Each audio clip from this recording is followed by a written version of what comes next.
Welcome back to another episode of the Wearable Takeover. And here we're doing a weekly deep dive into technology that's rewriting the rules of human performance, fashion, and clinical health.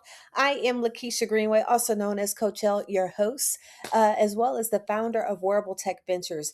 What I'd like to do really quickly is just pause before we get into this week's updates and just let you know we want to thank you. Thank you for supporting us as we're coming back, finding our groove into this season. And also, we're preparing to launch a series highlighting some of the founders within our ecosystem. So, thank you. You can still follow us on YouTube, or you can access these episodes on your favorite podcasting platform. I also do want to alert you that on August the 7th, we're doing a 24-hour giving campaign on behalf of Wearable Tech Ventures. So if you're following us on LinkedIn or Instagram, make sure you click those links. All right, so let's get into it for today. And when we look at the theme of the year, we realize that wearables are shifting from outside of our bodies to inside using daily biology. So, we're going to break down some of the regulatory wins for smart rings. You've been hearing some things, probably hearing some things or seeing some things related to Garmin's latest gear tracking ecosystem, as well as the reality behind some of the female funding wins that we've seen in the media. Plus, we're also going to look at how the lines between consumer wearables and pure neurotechnology are becoming blurred. And so there's some work that's coming out of the MIT Media Lab. And then, we have a ceiling, for this episode. We don't want to keep it too long. We're going to tap in. But before we do all of that, if you were watching Netflix, there's a new movie featuring Kevin Hart, and I believe it's called 72 Hours. Wearables is center stage in that movie. So I'm excited as a wearables enthusiast to see that come to light, where we're looking at newer categories of wearables being featured in a comedic way, but also for various usage. So let's get back into some products that are being commercialized that you can purchase today. And the first is we're going to look at the smart ring ecosystem because it's becoming a little bit more competitive when we look at Samsung, who officially announced they have a Galaxy Ring that has secured FDA clearance for its over the counter sleep apnea risk detection feature. Yeah, I said that kind of fast, right?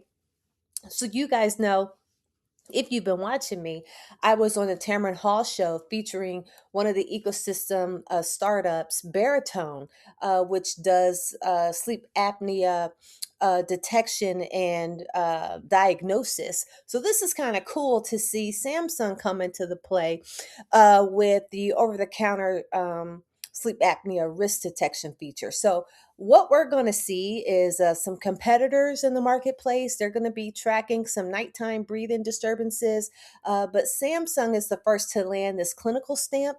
And you know what, Samsung, you need to be working with our founders.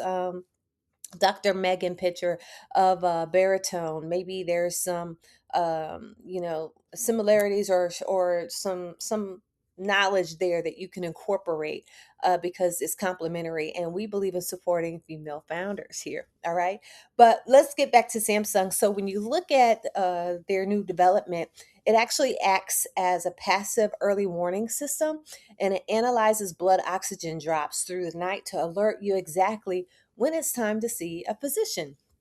So, this is a medical grade device disguised as a minimal piece of jewelry. And so, what we know is that the goalposts are shifting as far as how that's even going. Now, when we look at Garmin, they've been in the news quite a bit. They just rolled out their mid year firmware update for their Phoenix 8 Pro and Edge series. So, they're moving past the biological metrics to track the physical lifespan of your gear. They have enhanced gear tracking, and you can group custom gear like your running shoes or specific bike components and see live visual degradation bars on your watch. And so, in addition to this, there's a course planner mapping that helps you look at race day cutoff times, and also it helps to look at hardcore athletic utility in the marketplace. Now, let's talk about capital. And you might have seen some of my personal posts on LinkedIn that discuss the notion of funding and how it relates to women being funded in tech. And there was a recent article that came out that looked at specific venture data surrounding female founders. And so the headline that's been floating around the tech sector looked at PitchBook that reported that US startups with at least one woman founder pulled in a staggering 73.2 billion during the second quarter. Now, when we look at the 73.2 billion number, people are saying, "Oh, well, that's wonderful."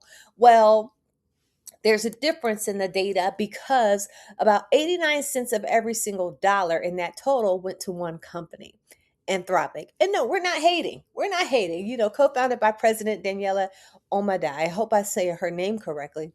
The AI giant closed a jaw-dropping 65 billion funding round, pushed by the valuation close to 965 billion.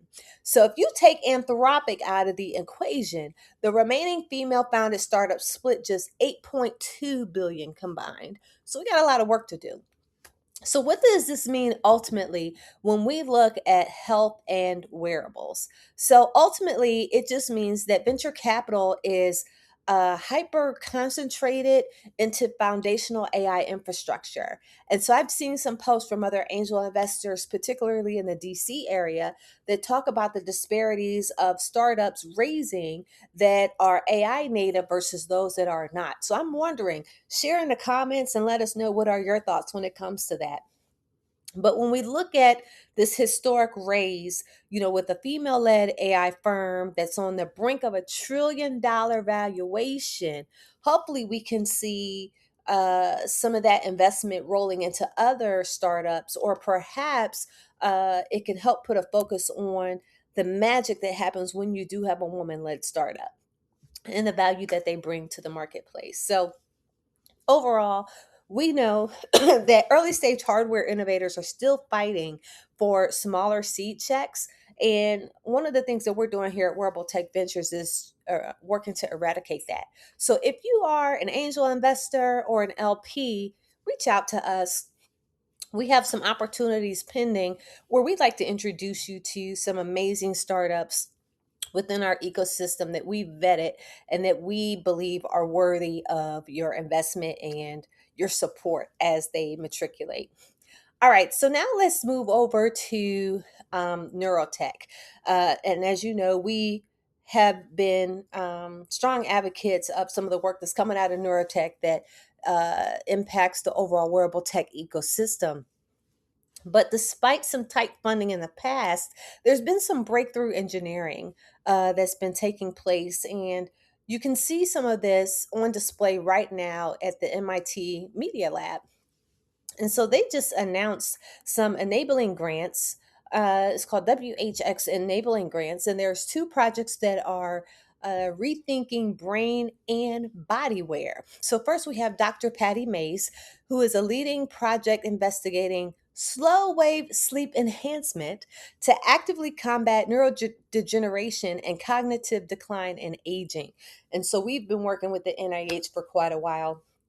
We know that aging is a significant focus. And so, it's nice to see this correlation of this work that's being done at the MIT Media Lab. So, what they're saying is that instead of just tracking sleep stages, they're actually working on wearable interventions to optimize deep brain waves responsible for clearing cellular waste from the brain. This is kind of neat, washing your brain. So, also, we have Dr. Joe Paradiso's team who's developing a vibrotactile necklace as a wearable balance countermeasure to help women living with vestibular dysfunction. And hopefully, I said that right. So, moving out of the lab and into the market, we have this concept of skinware. And so this is body couple interfaces and it's actually real. So there's a company called Augmento and it just launched public sales for their mouth pad tongue trackpad and introduced a new beta device called Vox. So basically it's been inspired by the stethoscope. Vox is a skin-worn mic pendant that captures audio not through air but through the acoustics of your body. And so it allows for hyper private near silent whispering to your AI models, even in a loud room. So this is going to be unique to witness. It's completely hands-free and voice-driven accessibility. And we're starting to see a lot more products that are voice-driven AI products on the market.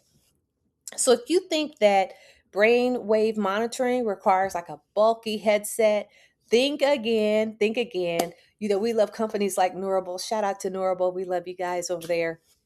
There's also another company called Knox, and I think I'm saying that right. It's Naox, and they're showcasing wireless earbuds that are built on underlying EEG architecture. So they actually pull electric signals right from your ear canal to calculate real-time cognitive readiness and mental workload scores while you work or train. So the ear is officially the new gateway to the mind. So that's all we got for today. When we look at, smart rings tracking sleep apnea to in-ear EEGs measuring your focus, the hardware is becoming incredibly intimate. And then as we watch the AI infrastructure absorb billions of dollars, the true triumph of the future is going to be that next generation wearable tech that will be able to sit quietly on or inside our bodies, that also helps to protect our health without overwhelming our attention. That's a wrap. Make sure your firmware is updated. Keep tracking your data responsibly, and we'll catch you on the next episode of the Wearable Takeover. Please make sure you like, share, and let us know what you're thinking about this. And if you want to help us out as we grow at Wearable Tech Ventures and with the Wearable Takeover podcast, we welcome it.